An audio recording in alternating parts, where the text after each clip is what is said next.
Baik teman-teman, kami dari kelompok 1 akan presentasikan hasil kerja kita dan hasil diskusi kita. Yang pertama, yang soal nomor 1, bagaimana sih ciri-ciri perkembangan seorang remaja itu. Jadi yang pertama, remaja awal. Jadi remaja awal itu identik mereka tuh berada di bangku SMP. Kemudian yang kedua, mereka itu tidak, pikiran atau tindakan mereka itu masih belum stabil dan juga terlebih pada emosional mereka. Terus yang ketiga, mereka itu masa-masa kritis. Biasanya tuh masa kritis itu seperti masa-masa penasarannya, jadi kayak banyak berpikir, mau tahu ini, itu, dan sebagainya. Terus yang keempat, mereka juga sudah mulai lawan tertarik jenis. Ayo jujur, siapa yang punya pacar waktu SMP? Aku. Ya, pasti teman-teman juga pernah punya pacar SMP kan? Terus yang kelima, biasanya muncul rasa kurang percaya diri, jadi sering bercermin, aduh lipstikku luntur atau enggak gitu. Jadi banyak kurang percaya diri. Terus yang keenam, suka mengembangkan pikiran baru. Ya biasanya tuh di masa remaja awal tuh sudah banyak pikiran-pikiran baru yang dibuat. Kemudian suka gelisah, kayak aduh sudah mulai ada kegelisahan, takut ini itu dan sebagainya. Kemudian suka menghayal, hari ini dia tuh ganteng banget, atau enggak aduh aku mau ketemu dia besok, atau enggak dia juga suka menyendiri. Biasanya kadang suka menyendiri biasanya.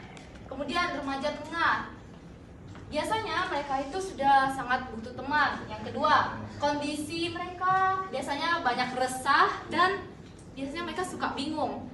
Terus yang ketiga, mereka suka mencoba hal-hal baru. Yang keempat, mereka suka menjelajah alam yang luas. Ayo, siapa jujur suka menjelajah alam juga waktu itu? Ya, benar ya teman-teman. Kemudian remaja akhir. Biasanya remaja akhir itu psikis mereka dan fisik mereka sudah mulai berkembang. Contoh kayak saya waktu remaja tengah saya kurus. Sekarang saya sudah masuk remaja akhir, saya sudah mulai ya itu. Terus yang kedua, lebih matang menghadapi masalah. Benar ya, dulu kita ada masalah nangis dan lain sebagainya, tapi kalau kita sudah remaja akhir, kita sudah bisa menyelesaikan sebuah masalah itu dengan lebih tenang, atau saya harus begini-begini dan sebagainya. Kemudian yang ketiga, ini tadi menghadapi masalah itu dengan tenang. Jadi kalau ada masalah, biasanya remaja akhir itu mereka berpikir dulu, saya nggak boleh langsung ini, saya harus tanya ini dulu dan lakukan ini. Terus yang keempat, mampu menguasai perasaan. Bener ya, kalau suka seorang pasti mampu menguasai, saya tidak boleh bilang ke dia, nanti ketahuan. Atau teman-teman, saya lebih baik pendamkan perasaan daripada ungkapkan. Wah, itu. Terima kasih. Ya, sudah kan? Sini lah. Ya, selanjutnya proses perkembangan remaja pada remaja awal. Yang pertama itu ditandai dengan perkembangan fisik. Yang pertama pada remaja awal itu tanda-tanda sekunder mulai nampak. Artinya ada kebutuhan-kebutuhan pribadi yang sudah mulai ditunjukkan. Terus yang kedua, ada peningkatan signifikan tinggi badan dan berat badan. Terus yang ketiga, ada pertumbuhan payudara untuk perempuan dan ya pertumbuhan rambut di area-area tertentu ya. Ya itu. Selanjutnya untuk remaja tengah, fisiknya itu ya ada perkembangan organ seksual. Terus massa otot meningkat, ada peningkatan massa otot. Dan untuk remaja akhir, dia sudah mulai melambat untuk mencapai artinya tinggi badan, berat badan, dan perkembangan fisiknya itu sudah hampir stabil atau stabil. Misalnya kayak Iki, dia di usia 22 tahun tingginya sudah segini, ya berarti begini ya. Ya, selanjutnya perkembangan kognitif dari remaja awal, yaitu dia menunjukkan kemampuan berpikir yang kompleks dan abstrak. Artinya dia sudah mulai berpikir, banyak bertanya, berpikir yang luas-luas. Terus yang kedua, untuk remaja tengah, dia mulai mempertimbangkan perspektif orang lain. Artinya sebelum dia mengambil keputusan, dia mulai mempertimbangkan apakah itu benar dan atau tidak baik untuk dia. Terus yang ketiga, untuk remaja akhir, dia mulai berpikir untuk membuat keputusan yang lebih matang lagi untuk dirinya. Nah itu selanjutnya perkembangan moral.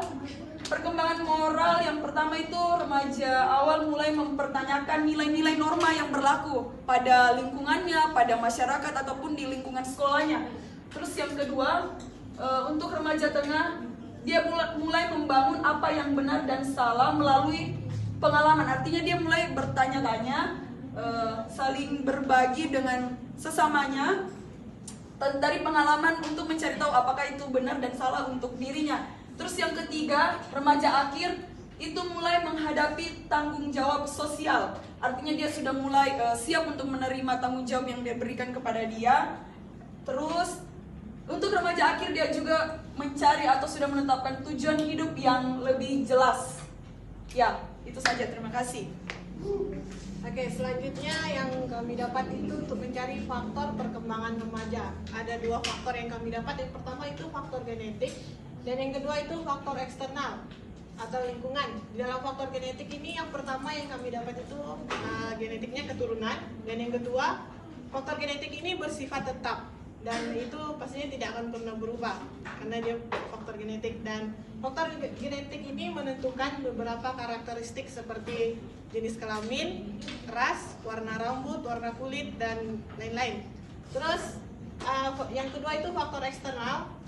Di dalam faktor eksternal ini ada faktor keluarga. Di dalam keluarga, remaja dapat merasakan rasa aman, mereka dapat membangun rasa aman di situ, dan kepercayaan mereka juga dari keluarga. Dan ada faktor eksternal dari luar itu ada yang kedua itu kelompok teman sebaya. Dari teman sebaya mereka sudah dapat mencari pengalaman hidup mereka, gitu. Sekian dan terima kasih.